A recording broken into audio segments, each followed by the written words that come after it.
Vamos então mudar de assunto? Vamos, Vamos vamos. falar sobre Venezuela. Está chegando a posse presidencial na Venezuela, que vai ser no próximo dia 10, e continua aquele impasse. O ditador Nicolás Maduro dizendo que venceu a eleição, mas não apresentou as atas que comprovam o resultado.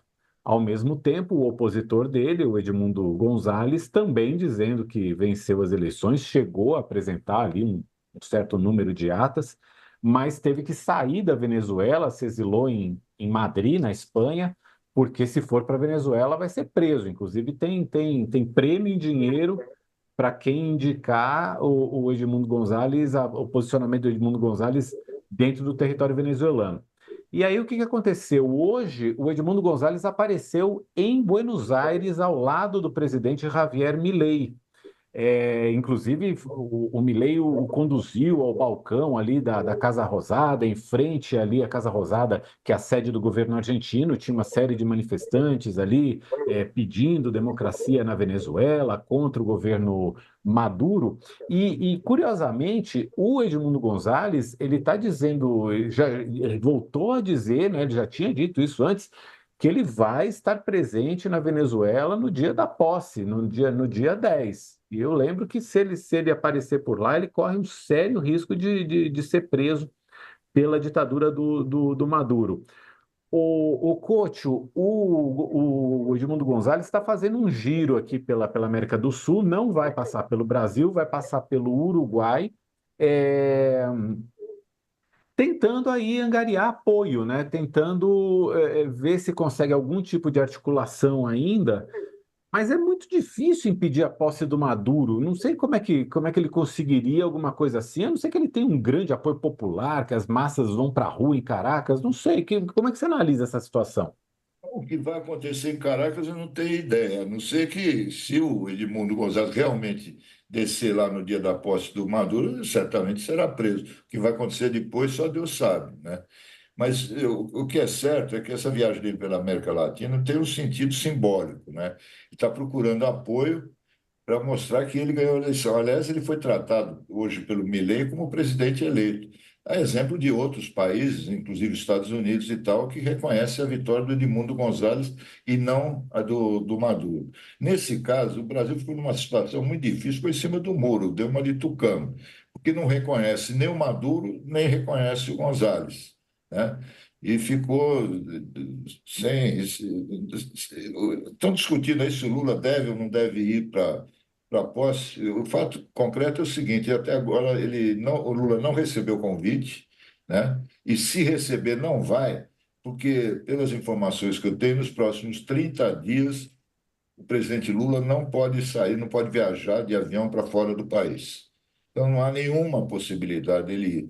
E deve mesmo mandar a embaixadora, né? A embaixadora do Brasil em Caracas. O O que Thales, o Edmundo Gonzalez ainda vai passar pelo Uruguai, está previsto para hoje, inclusive, vai passar pela República Dominicana e até pelos Estados Unidos.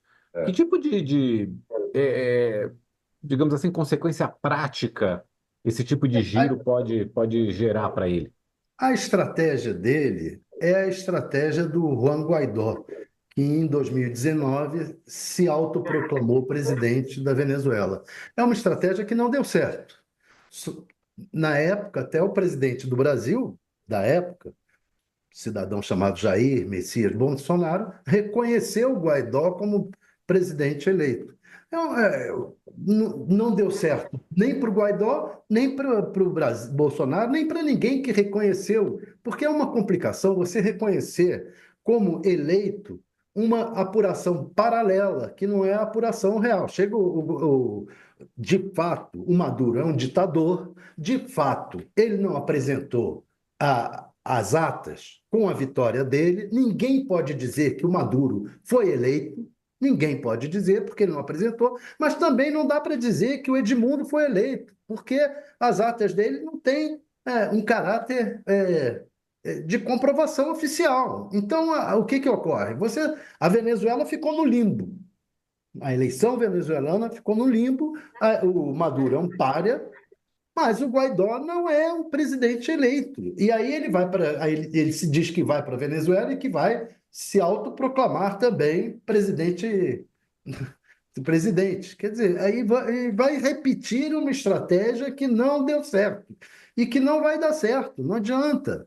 Não adianta ele circular pela América Latina inteira, as pessoas de direita dizerem que ele é o presidente, que ele foi eleito, que reconheceram. Teve até embaixadora da Venezuela aqui no Brasil, na época, que não significava nada, não era nada, né? Então, é uma situação que não dá nem para o Lula reconhecer ou deixar de reconhecer. É como ele está. Tá? Olha, isso aí não existiu, não existe. Não existe Maduro, não existe. Tem lá uma embaixadora do Brasil na Venezuela, porque tem que ter. É um país que tem fronteira com o Brasil, tem embaixadora lá. A embaixadora vai, como iria a qualquer solenidade promovida pelo governo local, pelo governo autoproclamado, que é o do Maduro, local, ela vai à solenidade, mas não quer dizer nada também. Não tem significado. E o Lula ficou nesse meio termo, nesse caminho do meio. Vocês veem riscos de agitação social na Venezuela, protestos de rua, prisões, ou até um Eu acho endurecimento do regime, não? Eu acho difícil manifestações a essa altura do campeonato. Depois do que o Maduro fez, que foi de se autoproclamar presidente eleito, que prendeu milhares de pessoas, torturou, aprontou, perseguiu, ele tem o controle total da situação lá. Lá eu só vejo um jeito, Mauro, do Maduro um dia sair, não sei quando. É se houver uma divisão nas Forças Armadas. Enquanto ele tiver o controle absoluto das Forças Armadas, do Supremo Tribunal Federal de lá, que é o Uma puxadinho do farsa. governo, né? Não, É uma não tem, farsa, né? é uma Supremo. farsa.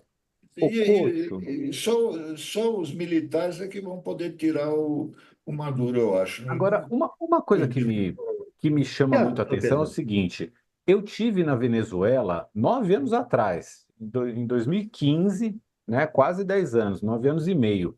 Eu fui fazer uma reportagem lá, fui acompanhar um grupo de senadores brasileiros que foram à Venezuela e acabei ficando um pouco mais de tempo para fazer uma reportagem maior sobre a situação do país. Naquela época, eu já me espantava muito em ver os supermercados eles usavam uma tática nos supermercados de colocar o mesmo produto ocupando toda aquela parede de gôndolas assim, porque você não tinha outro produto, você tinha um sabão em pó, digamos assim. Aí você colocava as caixas assim, só para não parecer que as gôndolas estavam vazias. Dificuldade mesmo da população, muita pobreza, muita pobreza.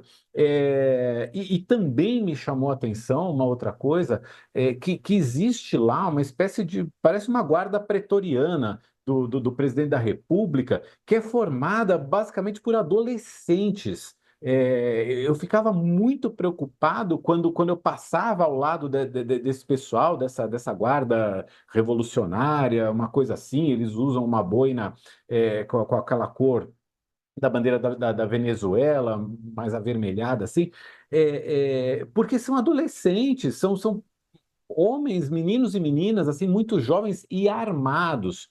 Eu E fico agem pensando como assim, milícias, né? Não é até Milícia. que ponto a isso. população aguenta? Porque tem isso também. Você falou no lado dos militares, mas eu fico pensando, até que ponto a população aguenta uma situação como essa? Mas, Mauro, naquela época, você ainda tinha um resquício de apoio popular, digamos assim, né? Tinha vindo o Chaves, que era um presidente com algum apoio popular. Aí o Maduro entrou e foi desgastando o regime, e o que você viu das gôndolas, etc., também era fruto do embargo americano, que é outra política errada. Não dá certo, não deu certo com Cuba. Cuba está sob embargo há quantos anos? Há quantos anos Cuba está sob embargo dos Estados Unidos? Só faz mal ao povo cubano o embargo americano, só faz mal ao povo cubano. Como o embargo na Venezuela só fez mal ao povo venezuelano. Acaba até, de certa maneira, fortalecendo o ditador de plantão, porque irrita, você cria um inimigo externo que irrita a população. O problema ali, eu acho que é muito o apoio russo e o apoio chinês que mantém aquilo de pé. Enquanto e o Maduro joga com isso, né? Com a relação dele com a China, com a Rússia, que é mantém o comércio dele, né? Alguma entrada de dinheiro no país, e a corrupção militar. Agora, isso daí eu acho que só vai acabar a hora que a China e a Rússia. A Rússia também é outra que está quase se acabando lá, mas vamos. Agora, a China tinha que. Ela não pode se tornar, na América Latina, o sustentáculo desse tipo de coisa, desse tipo de situação de ditadura, né? Tem que haver uma solução para isso. Aqui no Brasil, a ditadura só acabou de fato quando os Estados Unidos tiraram o apoio dos militares. O apoio deles lá é em cima da China e da Rússia, de alguma maneira. Mas eu tenho a impressão, Thales, que a China não vai se meter nessa briga. O negócio dos chineses é comércio. É É, fazer. Pois é. Eu acho difícil. muito dificilmente eles vão se meter nessa confusão aí E na isso América. estraga tudo, né? Porque eles não se metem, mas mantêm um comércio, mantêm um certo dinheiro para. Ô, Thales, deixa eu só interromper um minutinho aqui, que eu preciso chamar um break para o pessoal que está na TV a cabo. A gente volta já já com o All News.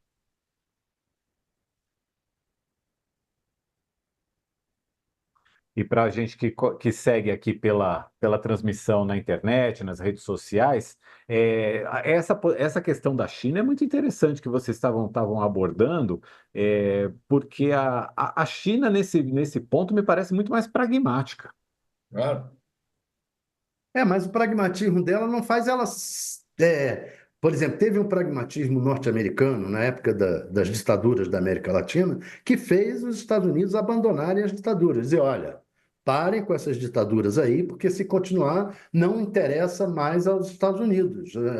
Ao comércio, a tudo, os Estados Unidos não interessa que vocês sejam países de ditaduras militares. Eu não vejo a China vir a fazer isso. Então, fica mantendo um comércio, acaba mantendo, sendo um elemento de manutenção do regime do Maduro. Então, eu acho ali que é uma situação sem saída, praticamente. É, Sabe eu, uma eu...